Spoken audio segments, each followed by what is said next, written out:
नमस्कार, मैं त्रिभुवन पार्थ। अपने शरीर को चलाने वाली शक्तियों को जानें। जैसे पंच प्राण, प्राण हमारे शरीर को संचालित करते हैं। प्राण, अपान, व्यान, समान, उदान, इन पांचों प्राणों के विषय में जानें, जो हमारे किस किस अंग से कौन कौन से प्राण प्रभावित होते हैं और किस किस अंग को कौन कौन से प्राण प्रभावित करते हैं। उसी तरह से सप्त धातुओं के विषय में जानें, जैसे रस, रक्त, मांस, मैद, अस्थि, मज्जा, शुक्र, ये जो सप्त धातुएं हैं ये कैसे संचालित होते हैं, कैसे हमारे शरीर को संचालित करते हैं, इसके विषय में जानें। उसी तरह से तीन दोष जैसे वात, पित्त, कफ, किसके बढ़ने से कौन सी बीमारी होती है, इसके विषय में भी जानना जरूरी है।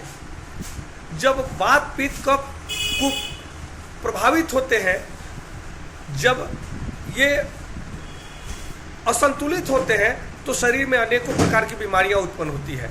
और जब ये संतुलित रहते हैं तो शरीर हमारा स्वस्थ रहता है, प्रसन्नचित रहता है, मन और मस्तिष्क हमेशा ऊर्जावान बना रहता है, शरीर ऊर्जावान बना रहता है। इसलिए इन शक्तियों को जानें।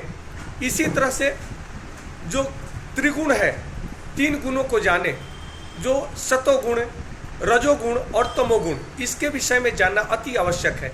इन सभी विषयों में जानने के सिवाय आप शारीरिक और मानसिक रूप से स्वस्थ नहीं रह सकते हैं। इसके लिए हम सब लोगों को आपस में बैठकर चर्चा करनी चाहिए।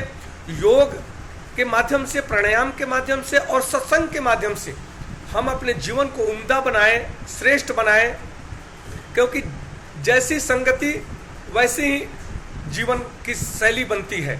इसलिए जैसा संग वैसा रंग, जैसा अन्न वैसा मन, और जैसा मन वैसा ही कर्म पैदा होता है, कर्म उत्पन्न होता है। इसलिए अपने शरीर को, अपने मन को और सृष्टि चक्र सिद्धांत को जानने के लिए आप हमसे जुड़ें और हम आपसे जुड़ें, ऐसा प्रयास किया जाए।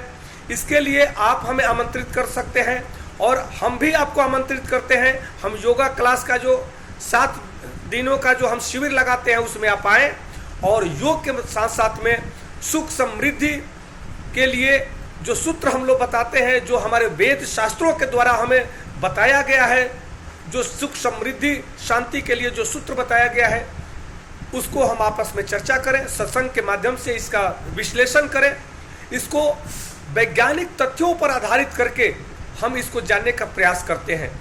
आइए हम सब मिलकर के इस मिशन को आगे बढ़ाएं। नमस्कार, धन्यवाद।